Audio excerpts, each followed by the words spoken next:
हरे कृष्णा। हिंदू धर्म में उत्पन्ना एकादशी का विशेष महत्व है। मार्गशीर्ष मास के कृष्ण पक्ष की उत्पन्ना एकादशी के दिन से ही एकादशी व्रतों की शुरुआत हुई थी। भगवान विष्णु ब्रह्मांड के पालनहार हैं और वे अपने भक्तों की सभी इच्छाओं की पूर्ति करते हैं। धार्मिक मान्यताओं के अनुसार आज के दिन जो भी भक्त सच्चे मन से व्रत रखकर व्रत की कथा पढ़ते और सुनते हैं, उन पर एकादशी माता और भगवान विष्णु की कृपा सदैव बनी रहती है। तो आज के इस वीडियो में आप सुनेंगे उत्पन्ना एकादशी की संपूर्ण व्रत कथा और तुलसी माता की कथा के साथ ही आरती भी। क्योंकि भगवान विष्णु को तुलसी जी अत्यंत प्रिय हैं। जो भक्त भगवान विष्णु के साथ ही आज के दिन तुलसी जी की पूजा करके तुलसी जी के पौधे में दीपदान करता है, उन्हें कभी भी आर्थिक समस्याओं का सामना नहीं करना पड़ता। तो आज के इस वीडियो में आप सुनेंगे उत्पन्ना एकादशी की कथा और तुलसी माता की कथा के साथ ही आरती भी। एक समय श्री सूत जी महाराज ने शौनक आदि ऋषियों के आग्रह पर उत्पन्ना एकादशी का महात्म्य सुनाते हुए कहा, हे मुनिवरों, भगवान श्री कृष्ण ने विधि सहित इस एकादशी महात्म्य को धर्मराज युधिष्ठिर से कहा था। प्रभु में जिनकी श्रद्धा है, केवल वे ही इस व्रत को प्रेम पूर्वक करते हैं और इस महात्म्य को प्रेम और श्रद्धा पूर्वक सुनते हैं और इस लोक में अनेक सुखों को भोगकर अंत में बैकुंठ धाम को प्राप्त कर लेते हैं। एक बार धर्मराज ने भगवान कृष्ण से पूछा, हे जनार्दन, एकादशी व्रत की महिमा क्या है? इस व्रत को करने से कौन सा पुण्य मिलता है? इसकी विधि क्या है? सो आप मुझे बताने की कृपा करें। धर्मराज युधिष्ठिर के ये वचन सुनकर भगवान कृष्ण ने कहा, हे धर्मराज, सबसे पहले हेमंत ऋतु के मार्गशीर्ष मास में कृष्ण पक्ष की एकादशी का व्रत रखना चाहिए। दशमी तिथि की शाम को दातुन करनी चाहिए और रात को भोजन नहीं करना चाहिए। एकादशी को सुबह संकल्प के नियम के अनुसार काम करना चाहिए। स्नान करने से पहले तुलसी जी की जड़ की थोड़ी सी मिट्टी शरीर पर लेप लगाकर उसके बाद स्नान करना चाहिए। भगवान विष्णु को चंदन का तिलक कर खुद भी मस्तक पर चंदन का तिलक लगाना चाहिए। स्नान के बाद धूप दीप नैवेद्य से भगवान की पूजा अर्चना करनी चाहिए। रात में दीपदान करना चाहिए। ये सभी नियम भक्ति पूर्वक पालन करने चाहिए। रात में जागरण करते हुए श्री हरि के नाम का जप करना चाहिए और किसी भी प्रकार के भोग विलास या स्त्री प्रसंग से, किसी भी प्रकार के निंदनीय कार्य से सर्वथा दूर रहना चाहिए। हे युधिष्ठिर, जो फल वेद पाठी ब्राह्मणों को 1000 गोदान करने से प्राप्त होता है, उससे 10 गुना अधिक पुण्य एकादशी का व्रत करने से मिल जाता है। 10 श्रेष्ठ ब्राह्मणों को भोजन कराने से जिस पुण्य की प्राप्ति होती है, वही एकादशी के पुण्य के 10वें भाग के बराबर हो जाता है। निर्जल व्रत करने का आधा फल एक बार भोजन करने के बराबर होता है। इसलिए एकादशी का व्रत करने पर ही यज्ञ दान तप आदि पुण्य मिलते हैं, नहीं तो नहीं मिलते। इसलिए जीवन में एक बार एकादशी का व्रत अवश्य ही करना चाहिए। इस एकादशी के व्रत में शंख से जल नहीं पीना चाहिए। मांसाहार और अन्य तामसिक भोजन का त्याग करना चाहिए। एकादशी व्रत का फल 1000 यज्ञों से भी ज्यादा माना गया है। भगवान श्री कृष्ण के वचन सुनकर धर्मराज ने कहा, हे प्रभु, आपने इस एकादशी व्रत के पुण्यों को अनेक तीर्थों के पुण्य से अधिक श्रेष्ठ और पवित्र क्यों बतलाया है? कृपा करके ये सब आप विस्तार पूर्वक कहिए। तब भगवान श्री कृष्ण ने कहा, हे धर्मराज, पौराणिक कथाओं के अनुसार सतयुग में मुर्द नाम का एक दैत्य उत्पन्न हुआ, जो कि बहुत बड़ा बलवान और भयानक था। उस प्रचंड दैत्य ने देवराज इंद्र, आदित्य, वसु, वायु, अग्नि आदि सभी देवताओं को पराजित करके उनके अधिकार छीन लिए। तब इंद्र सहित सभी देवतागण भयभीत होकर भगवान शिव की शरण में गए और उनसे सारा वृतांत कहा। तब देवतागण कहने लगे कि हे कैलाशपति, मुर्द दैत्य से भयभीत होकर सभी देवता मृत्युलोक में फिर रहे हैं। तब भगवान शिव कहने लगे, हे देवराज, हे देवतागणों, तीनों लोकों के स्वामी, भक्तों के दुखों का नाश करने वाले भगवान विष्णु की शरण में तुम सभी जाओ। वे ही तुम्हारे दुखों को दूर कर सकते हैं। शिव जी के ऐसे वचन सुनकर सभी देवता क्षीर सागर में जा पहुंचे और कहने लगे कि हे मधुसूदन, कृपया आप हम सब की रक्षा करें। हे प्रभु, दैत्यों ने हमें जीतकर स्वर्ग से निकाल दिया है।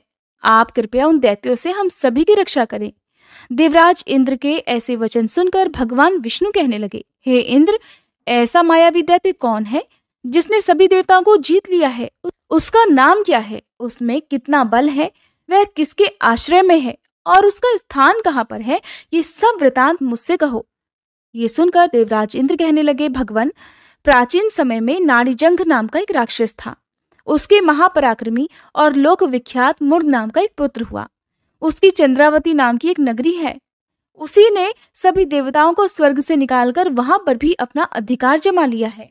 इतना ही नहीं प्रभु, उसने हम सभी के अधिकारों को छीनकर दैत्य कुल के असुरों को ही इंद्र, अग्नि, यम, वरुण, चंद्रमा आदि लोकपाल बना दिया है। वह स्वयं सूर्य बनकर पृथ्वी को तापता है और खुद मेघ बनकर जल की वर्षा भी करता है।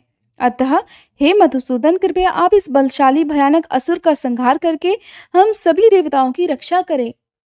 देवेंद्र के मुख से ऐसे वचन सुनकर भगवान विष्णु कहने लगे, हे देवताओं, मैं आपके शत्रु का शीघ्र ही संहार करूंगा। आप सभी इसी समय मेरे साथ चंद्रावती नगरी चलिए। देवताओं की पुकार पर भगवान विष्णु तुरंत ही उनके साथ चल दिए। उधर दैत्यराज मुर ने अपने तेज से जान लिया कि श्री विष्णु युद्ध की इच्छा से उसकी राजधानी की तरफ आ रहे हैं, इसलिए अपने राक्षस योद्धाओं के साथ वह भी युद्ध भूमि में आकर गरजने लगा। देखते ही देखते भीषण युद्ध प्रारंभ हो गया।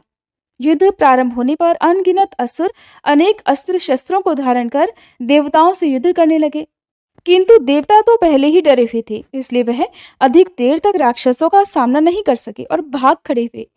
तब भगवान विष्णु स्वयं युद्ध भूमि में आ गए। अब तो दैत्य पहले से भी ज्यादा जोश में भरकर भगवान विष्णु से युद्ध करने लगे। वे अपने भयानक अस्त्र शस्त्रों से उन पर भयंकर प्रहार करने लगे।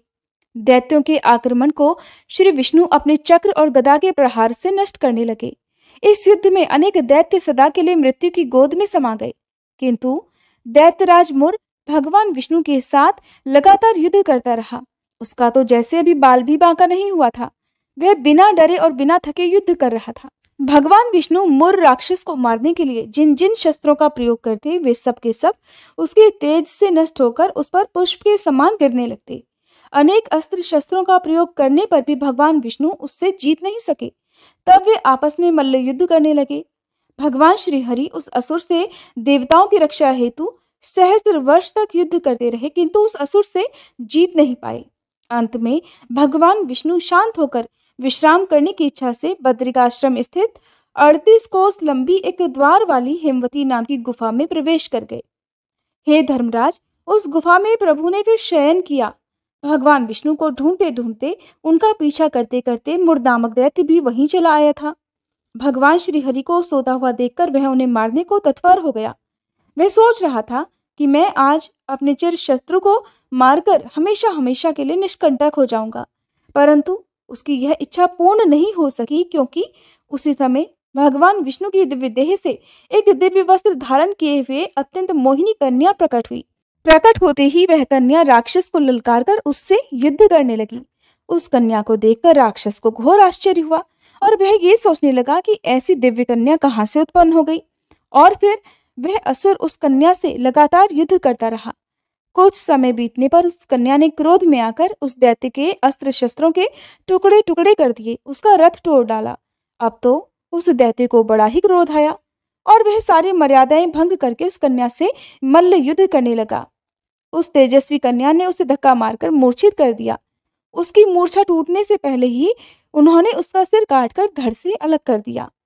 सिर कटते ही वह असुर धरती पर गिरकर मृत्यु को प्राप्त हो गया। बाकी बचे हुए असुर अपने राजा का ऐसा दुखद अंत देखकर भयभीत होकर पाताल लोक में भाग गए। उधर भगवान विष्णु जब निद्रा से जागे, तब उस असुर को मरा हुआ देखकर उन्हें घोर आश्चर्य हुआ और वे सोचने लगे कि इस महाबली को किसने मार डाला। तब वह तेजस्वी कन्या श्री हरि से हाथ जोड़कर कहने लगी, हे प्रभु, हे जगदीश्वर, ये असुर आपको मारने को तत्पर था। तब मैंने आपके शरीर से उत्पन्न होकर इस असुर का वध कर डाला है। कन्या की बात सुनकर भगवान बोले, देवी, तुमने इस असुर को मारा है, इसलिए मैं तुम पर अत्यंत प्रसन्न हूँ। इसे मारकर तुमने तीनों लोकों के देवताओं के कष्टों को दूर कर दिया है, इसलिए आज तुम अपनी इच्छानुसार वरदान मांग लो, मैं तुम्हारी हर इच्छा को पूर्ण करूंगा। भगवान की बात सुनकर वह कन्या बोली, हे प्रभु, मुझे ये वरदान दीजिए कि जो भी मनुष्य या देव मेरा व्रत करे, मेरा ध्यान करे, उसके सभी पाप तुरंत ही नष्ट हो जाएं और अंत में उसे स्वर्गलोक की प्राप्ति हो जाए। मेरे व्रत का आधा फल व्रती को मिले और उसका आधा फल एक समय भोजन करने वाले को मिले। जो श्रद्धालु भक्ति पूर्वक मेरे इस व्रत को करे वो निश्चय ही बैकुंठ लोक को प्राप्त कर ले। प्रभु, जो मनुष्य मेरे व्रत में दिन और रात्रि को केवल एक समय ही फलाहार करे, भोजन करे, वह धन धान्य से भरपूर रहे। कृपा करके हे प्रभु मुझे ऐसा वरदान दीजिए। तब भगवान श्री हरि कहने लगे, हे कन्या, ऐसा ही होगा। मेरे और तुम्हारे भक्त एक ही होंगे और अंत में संसार में प्रसिद्धि को प्राप्त कर वे मेरे लोक को प्राप्त कर लेंगे। हे कल्याणी, क्योंकि तुम एकादशी को पैदा हुई हो इसलिए तुम्हारा नाम भी एकादशी हुआ, और क्योंकि तुम मेरे अंश से उत्पन्न हुई हो इसलिए संसार में तुम उत्पन्ना एकादशी के नाम से जानी जाओगी। जो मनुष्य इस दिन व्रत रखेंगे उनके सभी पाप जड़ सहित नष्ट हो जाएंगे। तुम अब मेरे लिए तीज, अष्टमी, नवमी और 14 से भी अधिक प्रिय हो गई हो। तुम्हारे व्रत का फल सभी तीर्थों के फल से भी महान होगा। ये बात मैं एकदम सत्य कहता हूँ, इसमें तनिक भी संदेह नहीं है। ऐसा कहकर श्री हरि उसी स्थान पर अंतर्ध्यान हो गए। भगवान श्री कृष्ण कहने लगे, हे धर्मराज, एकादशी के व्रत का फल सभी व्रतों और सभी तीर्थों के फल से भी बढ़कर है। एकादशी का व्रत करने वाले मनुष्यों के शत्रुओं का मैं जड़ से नाश कर देता हूँ और व्रत रखने वाले को मोक्ष प्रदान करता हूँ। उन मनुष्यों के जीवन के जो भी कष्ट होते हैं मैं उन्हें भी दूर कर देता हूँ। इसलिए मुझे अत्यंत प्रिय एकादशी के व्रत को करने वाला प्राणी सभी ओर से निर्भय और सुखी होकर अंत में मोक्ष को प्राप्त होता है। हे कुंती पुत्र, ये मैंने तुम्हें एकादशी की उत्पत्ति के विषय में बतलाया है। एकादशी व्रत सभी पापों को नष्ट करने वाला और सिद्धि प्रदान करने वाला है। श्रेष्ठ मनुष्यों को दोनों पक्षों की एकादशियों को एक समान ही समझना चाहिए, उनमें भेदभाव नहीं करना चाहिए। जो मनुष्य इस एकादशी महात्म्य का श्रवण या पठन करेंगे उन्हें अश्वमेध यज्ञ के समान फल की प्राप्ति होगी। श्री सूत जी महाराज इस कथा को सुनाकर कुछ क्षणों के लिए मौन हो गए। एकादशी व्रत भगवान विष्णु की साक्षात शक्ति है। जिस शक्ति ने उस असुर का वध किया है, जिसे भगवान भी जीत पाने में असमर्थ हो रहे थे, उसी शक्ति के आगे मनुष्य के पाप रूपी असुर भला कैसे टिक सकते हैं। जिस शक्ति ने देवताओं के कष्ट को हरकर उन्हें सुख प्रदान किया, वह प्राणी मात्र को क्या कुछ नहीं दे सकती। सुख, समृद्धि, शांति और मोक्ष सब कुछ आसानी से ही प्राप्त हो सकता है। पौराणिक कथा के अनुसार प्राचीन काल में जालंधर नाम का एक राक्षस हुआ करता था, जिसने चारों तरफ बहुत उत्पात मचा रखा था। वह राक्षस बहुत ही वीर और पराक्रमी था। राक्षस की वीरता का रहस्य था उसकी पत्नी वृंदा का पतिव्रता धर्म, और वृंदा अपने इस पतिव्रत धर्म का पालन बहुत अच्छे तरीके से करती थी। पत्नी के व्रत के प्रभाव से ही वह राक्षस इतना वीर बन पाया था। उसके उत्पात और अत्याचार से परेशान होकर देवतागण भगवान विष्णु के पास गए और उनसे राक्षस से बचने की गुहार लगाई। सभी देवताओं की प्रार्थना सुनकर भगवान श्री विष्णु ने वृंदा का पतिव्रत धर्म भंग करने का निश्चय किया। भगवान ने जालंधर का रूप धरा और वृंदा के महल में पहुंच गए। जैसे ही वृंदा की नजर अपने पति पर गई, वह तुरंत पूजा से उठ गई और जालंधर का रूप धरे भगवान विष्णु के चरण छू लिए। जिस समय वृंदा पूजा के लिए बैठी हुई थी, उस समय उसका पति राक्षस जालंधर युद्ध के मैदान में युद्ध कर रहा था। तभी युद्ध के मैदान में से उसके पति का कटा हुआ सिर उसके आंगन में आकर गिर पड़ा। वृंदा को यह देखकर बड़ा क्रोध आया। उसने सोचा कि अगर मेरे पति यहाँ हैं तो आखिर ये कौन खड़े हैं। उसी समय सामने भगवान विष्णु खड़े हुए नजर आए। तब क्रोधित होकर वृंदा ने भगवान विष्णु को श्राप दे दिया कि आप पत्थर के बन जाओ। वृंदा के शाप से श्री विष्णु तुरंत ही पत्थर के बन गए। ये देखकर लक्ष्मी जी ने वृंदा से भगवान विष्णु को श्राप से मुक्त करने की प्रार्थना की। माता लक्ष्मी के अनुरोध पर वृंदा ने भगवान विष्णु के श्राप को विमोचन कर दिया और स्वयं अपने पति का कटा हुआ सिर लेकर सती हो गई। जहां पर वृंदा सती हुई, वहीं पर उस राख से एक पौधा उत्पन्न हुआ, जिसे भगवान विष्णु ने तुलसी का नाम दिया और कहा कि शालिग्राम नाम से मेरा एक रूप इस पत्थर में रहेगा, जिसकी पूजा तुलसी जी के साथ ही की जाएगी। ये थी एकादशी व्रत की कथाएं। अब सुनिए आरती। ओम जय एकादशी माता मैया, जय एकादशी माता।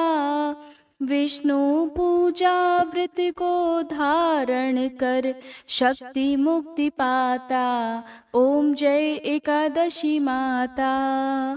तेरे नाम गिनाऊं देवी, भक्ति प्रदान करनी, गण गौरव की देनी, माता शास्त्रों में वरनी। ओम जय एकादशी माता।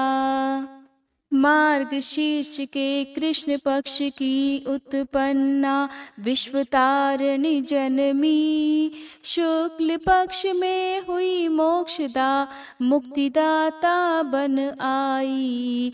जय एकादशी माता। पौष के कृष्ण पक्ष की सफला नामक है, शुक्ल पक्ष में होए पुत्रदा, आनंद अधिक रहे। ओम जय एकादशी माता। नाम षट तिला माघ मास में कृष्ण पक्ष आवे, शुक्ल पक्ष में जया कहावे, विजय सदा पावे। जय एकादशी माता। विजया फागुन कृष्ण पक्ष में शुक्ला आमल की, पाप मोचनी कृष्ण पक्ष में चैत्र महाबली की। ओम जय एकादशी माता। चैत्र शुक्ल में नाम कामदा, धन देने वाली, नाम बरूथनी कृष्ण पक्ष में वैशाख महावाली। ओम जय एकादशी माता। शुक्ल पक्ष में होए मोहनी, अपराजेष्ठ कृष्ण पक्षी, नाम निर्जला सब सुख करनी, शुक्ल पक्ष रखी। जय एकादशी माता। योगिनी नाम आषाढ़ में जानो, कृष्ण पक्ष करनी, देव शयनी नाम कहायो, शुक्ल पक्ष धरनी। जय एकादशी माता। कामिका श्रावण मास में आवे, कृष्ण पक्ष कहिए, श्रावण शुक्ला होए पवित्रा, आनंद से रहिए। जय एकादशी माता। अजा भाद्रपद कृष्ण पक्ष की परिवर्तनी शुक्ला, इंद्रा आश्विन कृष्ण पक्ष में वृत से भव सागर निकला। जय एकादशी माता। पापांकुशा है शुक्ल पक्ष में आप हरनहारी, रमा कार्तिक में आवे सुखदायक भारी। ओम जय एकादशी माता। देवोत्थानी शुक्ल पक्ष की दुखनाशक मैया, पावन मास में करो विनती, पार करो नैया। ओम जय एकादशी माता। परमा कृष्ण पक्ष में होती, जन मंगल करनी, शुक्ल पक्ष में होए पद्मनी, दुख दारिद्र हरनी। ओम जय एकादशी माता। जो कोई आरती एकादशी की भक्ति सहित गावे, जन गुर्दिता स्वर्ग का वासा, निश्चय वह पावे। ओम जय एकादशी माता। मैया जय एकादशी माता। ओम जय एकादशी माता।